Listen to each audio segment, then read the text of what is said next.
not legalize rigging. Thank you. Mani Tiruchi Siva, 7 minutes. 7. Thank you, Deputy Chairman, sir. Sir, I stand to oppose this bill. No. For it is undemocratic, unethical. Please, Sivaji. Mic is not working. Its mic is functioning. You see, please, your mic. It's already functioning. Sir, I stand to oppose this bill. Please, speak. Tiruchi ji, please speak. For it is undemocratic, unethical, unjustifiable, unacceptable, and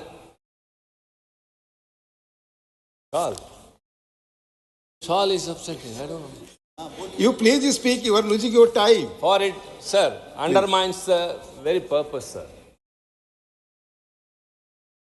Sir, any nation will have a head, even it may be ruled by a dictator. But only in a democracy, the people decide who will be the ruler to administer the country.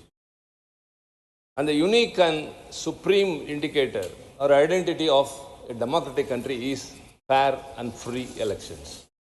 And for the undercurrent of it is the ballot. The ballot is not a fickle choice, it is the soul of the country. It brings poor and the rich equal, the educated and the uneducated. Everyone are equal when they stand in the polling booth. Moreover, sir, we, the Indians, gained it after 200 years of subjugation. It keeps the hope alive in hearts of 140 crore of people. It is a decision, it is a lifeline, and of course, it is a responsibility of the people. Sir, why I am telling much about the ballot paper? It's a hope for a better future, better life, and better India. And the Election Commission is the entity which takes care of the elections, which gives power to the people of this country. And this bill, the Chief Election Commissioner and other election commissioners' appointment, conditions of service and term of office, geopoliticize this sacred principle of the ballot and values that are part of the constitutional basic structure, such as the rule of law, the right to equality and fair election. It's yet another nail in the coffin for the EC's autonomy by paving the path for appointment of a yes man as the Chief Election Commissioner to decide the fate of our electoral democracy.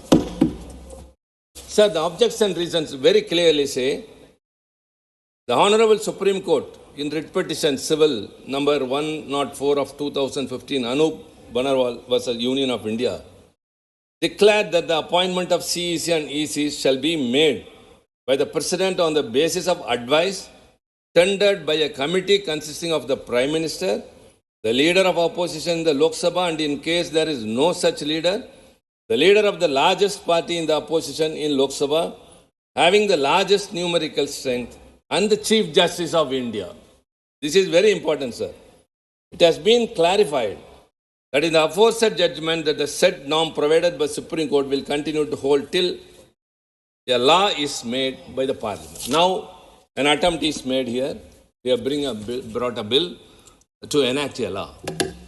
But that bill does not serve the purpose what the Supreme Court has directed. Supreme Court has said there must be a committee comprising of the Prime Minister, the leader of the opposition in the Lok Sabha, and the Chief Justice of India. Whereas this bill provides a search committee and a select committee.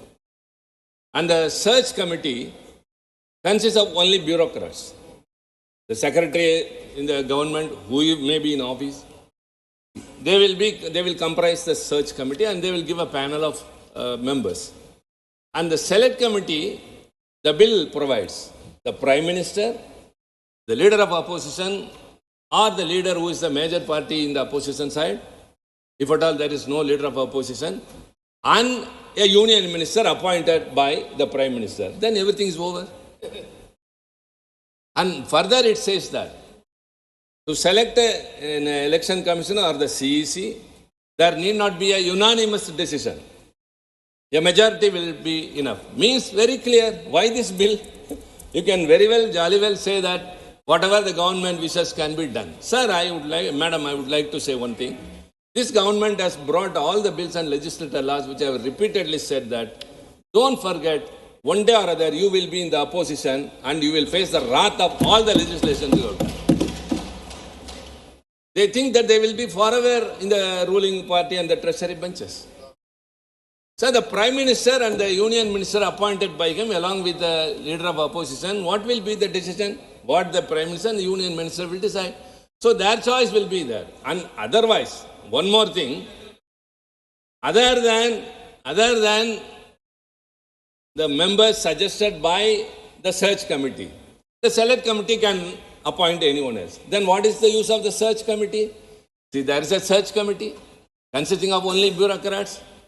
And the select committee has a majority of the government, that is the Prime Minister and the Union Minister. And moreover, the search committee's recommendations will be thrown off and they will appoint any other person whom they wish. All are really a farce. So what is the purpose of a bill which is going to become a law? The Chief Justice of India, why not he be a member is a very big question, and why you are bypassing it, only you have to say.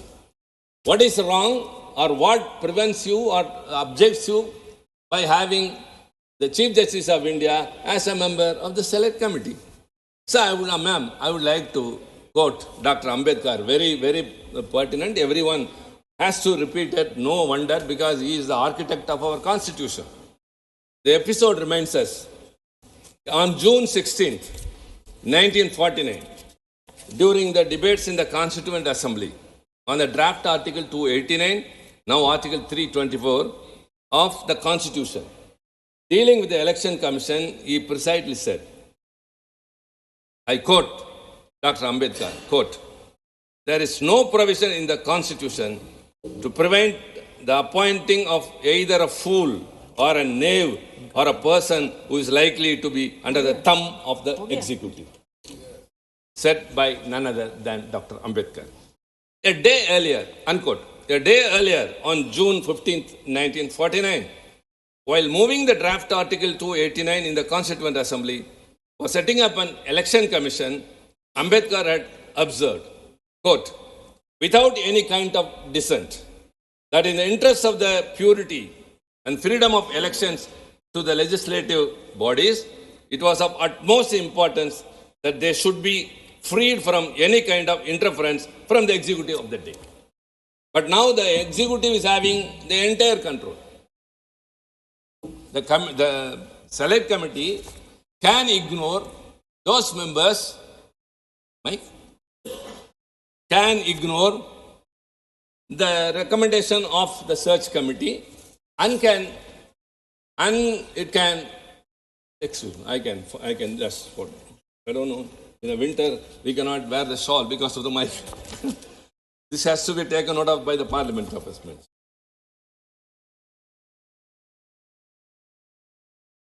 Article 324 of the Constitution provides that the power of superintendence, direction and control of elections to Parliament, state legislatures, the office of the President of India and the office of Vice President of India shall be vested in the Election Commission. So, Election Commission is not just another entity in the country. This is the foremost. That's why it is chosen to be autonomous, without the intrusion of the government or any other forces from outside. Tambi. So, we expect a lot. Tambi. Make a pardon? Yes, Solunka. Yes, ma'am. I think I have time.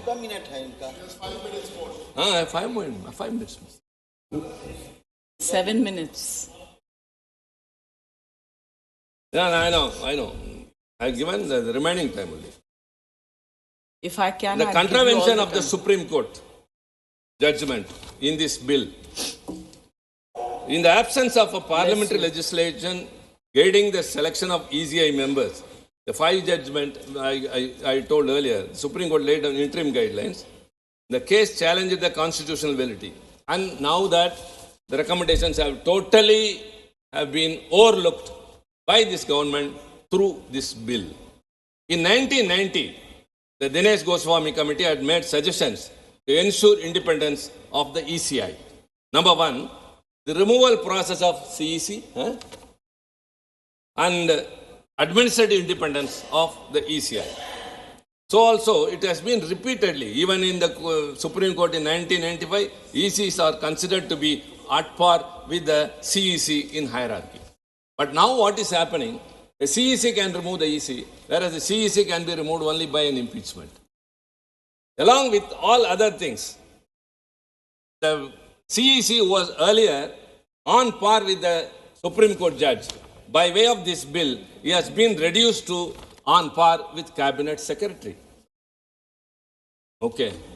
Election Commission is a quasi-judicial body. It has a very big authority. So that's a very big question. An amendment has been moved. I think if it is taken up, it will be very well appreciated. So also the global practices can also be adhered. UK has a panel of members of parliament headed by the speaker, not from one party only, invariably from all the other parties. So also South Africa has got a new another one. So we can follow those things even in America. But whereas this has been done. And I would like to conclude with only one word, ma'am. According to the Mr. S.K. Qureshi, the former CEC, to tackle the major downside of the proposed bill, which is the lopsided selection committee, was to make all its decisions unanimous. That will resolve. But now it says that the majority of the select committee means it's very, very clear. Only the Prime Minister and the Union Minister who is that will be taking the decision. So forming that select committee becomes meaningless, and the search committee's recommendations, if it is ignored, that becomes redundant. So this bill, when it becomes a law, paves way for constituting a search committee and a select committee. Search committee's recommendations become nothing, and the select committee's decision will be unilateral. So the purpose is not solved. So I would suggest to the government, I would urge, what this bill you have brought does not serve the purpose. Better send it to a select committee for a better scrutiny. Stakeholders will come and bring it back with suitable amendments and make it democratic, make it ethical, make it justifiable, and that the selection of the CEC and the election commissioners are transparent and appreciable. Thank you very much. Mr. Chadha.